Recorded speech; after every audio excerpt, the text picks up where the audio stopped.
ரூத்தோ அவளை விடாமல் பற்றி கொண்டார். அல்லேலூயா சொல்லலாமா?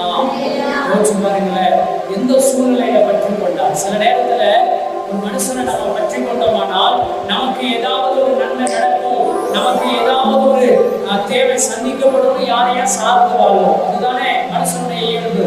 ஆனா இங்கே தனி மரமா கட்டு போன மரமா இருந்த நகோமிய சார்ந்து வாழ்கிறாள் அப்படின்னு சொல்லலாமா?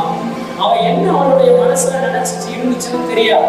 ஒருவேளை இன்னைக்கு உங்க சூழ்நிலை அப்படிதான் இருக்கலாம். பட்டு போன மரத்தை போல, காய்ச்சி போன வாழ்க்கையை போல, வறண்ட நடத்த போல, ஒருவேளை நீங்க செய்கிற காரியங்கள் வாய்க்காம போனலாம், குடும்பத்துக்குள்ள ஒரு சந்தோஷம் இல்லாம இருக்கலாம், தொழில ஒரு வளர்ச்சி வராம இருக்கலாம். ஆனா இந்த சூழ்நிலையில நீங்கள் தேவனை விடாதிருக்கிறீர்கள். அல்லேலூயா சொல்லலாமா?